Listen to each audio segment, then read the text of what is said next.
भागवत धर्माची पताका घेऊन आषाढी एकादशीच्या निमित्ताने पांडुरंगाच्या दर्शनासाठी राज्यभरातून दिंड्या या पंढरपूरच्या दिशेने जात आहेत। आज आपल्यासोबत आहेत हरिभक्तपरायण तुकाराम महाराज जेऊरकर, हे देखील आज पंढरपूरच्या दिशेने निघालेले आहेत। आपण त्यांचे संवाद साधणार।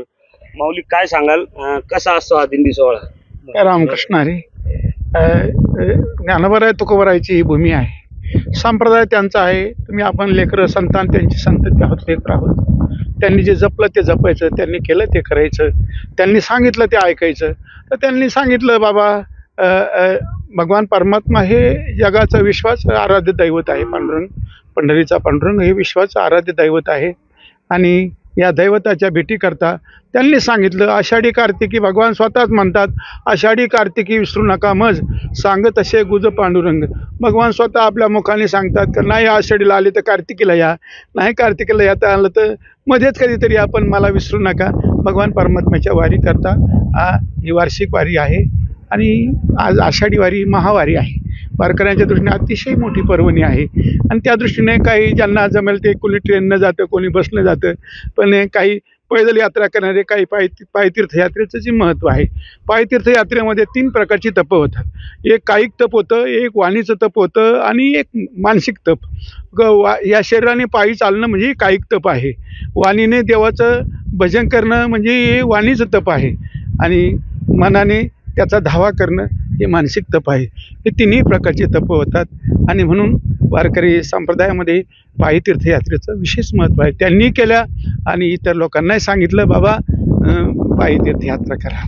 एकंदरीतच आपली दिंडी जी आहे ती मालेगाव तालुक्यातून निघते आणि पंढरपूरकडे प्रस्थान होतं। काय सोहळा असतो, रस्त्याने कसा आनंद घेतला जातो? रस्त्याने आनंद आहे, अनेक सज्जनाच्या भेटीगाठी होतात आणि त्या निमित्ताने अनेक वारकरी, आता हे सुगीचे दिवस आहे, कामाचे दिवस आहे, त्या दृष्टीने मी आता कमी दिवसाचा प्रवास म्हणजे 10 दिवसाचा प्रवास ठेवला, कारण माझ्याबरोबर सगळी तरुण मंडळी असते, कामाचे दिवस असतात, म्हणून 10 दिवसाचा प्रवास आहे। ज्याला चालता येईल तो चालतो, तर मग त्या दृष्टीने पायी तीर्थयात्रा त्यांच्याकडून होऊन जाते पायी तीर्थयात्रा होते। पांडुरंग भेटीची आस लागलेली आहे, या सदैव देशवासियांना काय आपण मागणं घालणार आहेत देवाला? पांडुरंगाला काय बाबा सर्वांना सुखी ठेव, बरोबर हीच मागणी करणार आहे आपण, दुसरं काय करणार आहे बस।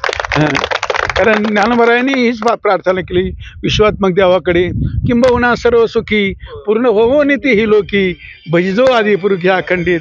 सर्वांच्या सुखाकरता साधूचं जे जीवन असतं सर्वांच्या कल्याणाकरता असं मर्यादित नसतं, सर्वांकरता देवाकडे प्रार्थना करायची, हेच साधूचं काम आहे। आणि रामकृष्ण, जे ज्ञानोबारायांनी सर्व जगासाठी सुख मागितले तेच सुख आम्ही पांडुरंगाचरणी साकडं घालणार आहोत आणि संपूर्ण विश्वाला शांती दे, सुखी ठेव असा संदेश या वारीच्या निमित्ताने आम्ही पांडुरंगाकडनं मागणार आहोत आणि सर्व जगाला सुखी ठेवण्याची परमेश्वर पांडुरंगाकडे प्रार्थना देखील करणार आहोत, असं हरिभक्तपरायण तुकाराम महाराज जेऊरकर यांनी वारीच्या पंढरपूरच्या दिशेने रवाना झालेले असताना आपल्याला सांगितलं आहे। संदीप जेजूरकर, एबीपी माझा, नांदगाव, नाशिक। एबीपी माझा, उघडा डोळे बघा नीट।